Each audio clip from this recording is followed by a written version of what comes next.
Welcome back. Prominent Democrats defending Joe Biden after he adamantly denied a sexual assault allegation against him by former staffer Tara Reade.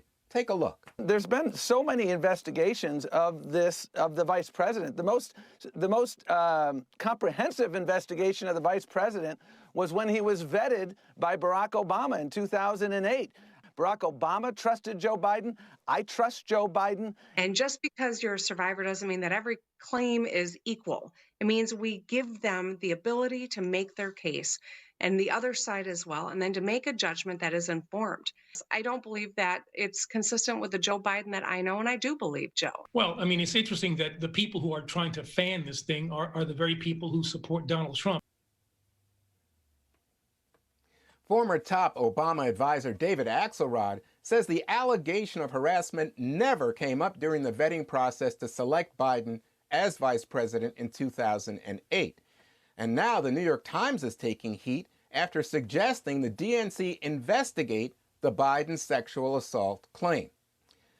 Dana, I was wondering from your perspective, where do we stand now? What do you think it is? Because we've had David Axelrod say this didn't come up in 2008 during a very thorough vetting.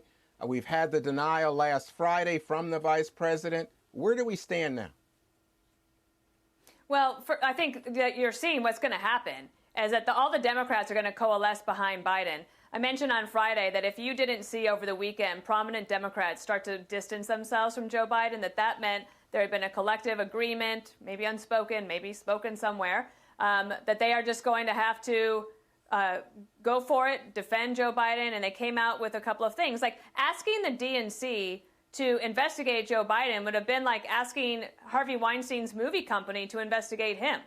And that doesn't wash. And then this idea that Joe Biden was more vetted because he went through the 2008 vice presidential vetting than somebody like Brett Kavanaugh, who had multiple Senate confirmations for the U.S. Circuit Court. And I know that judicial appointments are political now, but remember when Harry Reid was head of the Democrats and he had the majority in the Senate, they went after all of those nominees. And if they could have picked up something like that, they absolutely would have used it.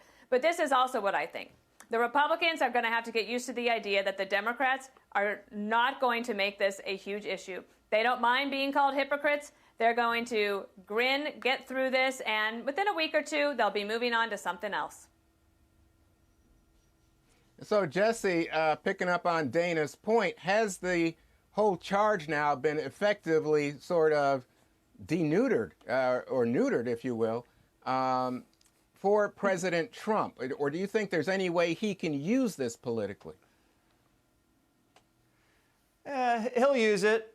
I mean, there's vulnerabilities on his side, but he'll use it. He's never been afraid to do that. It's funny that they think that because Obama vetted Joe, then he's clean. Obama can't vet. I mean, what about Jeremiah Wright? He sat in that guy's pews for 20 years, had no idea he was a racist hater. Then there's Gretchen Whitmer, who says both sides get to make their case. When has Reade gotten to make her case? She hasn't even been invited on a show to do an interview. Joe only made his case once, and a lot of people said it made things worse. I mean, then you have Eric Holder says, isn't it interesting that Trump supporters are fanning these flames? Well, wasn't it interesting that Bill Clinton supporters were fanning the Kavanaugh flames? And then the DNC chair says, oh, nothing to see here. This is just like the Hillary email scandal. Okay, well, why did Hillary delete 30,000 emails if there wasn't anything to see? Speaking of deleting, the Associated Press admitted they interviewed this woman, Reade, last year, spiked the story, and then deleted the files. And now the Secretary of the Senate says, oh, yeah, you know that complaint that we may or may not have? You can't see it because it's confidential. So the two places where the complaint could be, either in the University of Delaware or the Senate file, you're not allowed to look into? I mean, you got to be kidding me. This thing is not over by a mile. Dagan, I was going to do a call for, but I won't do it now because we're short on time. But there's a poll that indicates that most Democrats favor right now, if it was up to them, the Massachusetts Senator Elizabeth Warren to be the vice president for Joe Biden.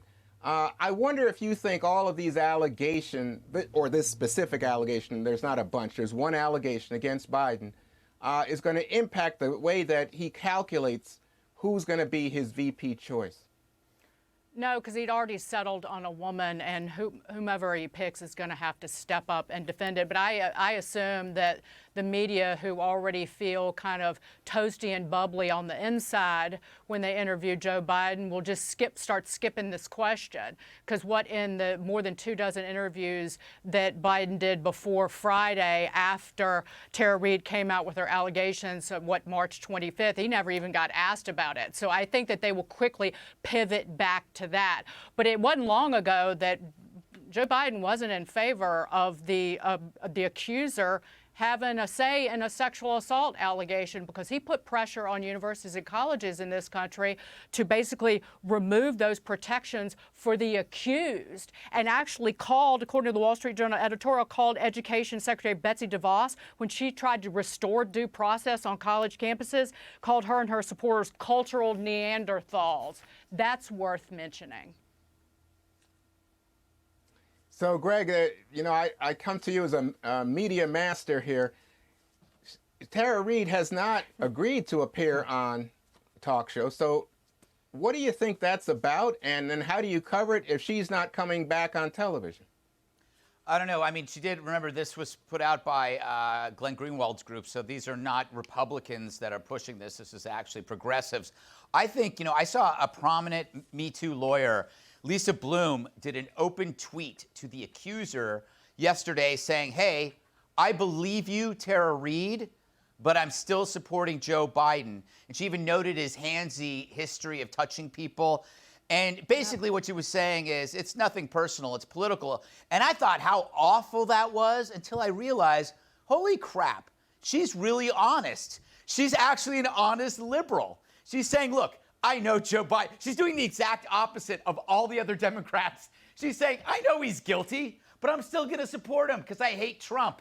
At least she's being honest, whereas everybody else has to bite their tongue because they want to be VP. They all want to be vice president. So all the women there go, well, I support Joe Biden, even though we've heard everything that everybody else has heard.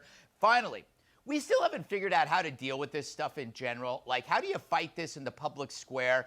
If he's innocent, if Joe is innocent as he was with as Kavanaugh was, then this is unfair and bad. It's just awful for him. If he's guilty, then he must go. But it's weird. We just don't have a solution for that, do we? So like Dana says, you'll have this back and forth, and then in a week we'll just move on as if it never happened, like a weird, hangover, and it's just gone, and we don't solve it because nobody really cared. Oh, I think people cares, but you're right. We don't have a good way to solve that. We can just vet.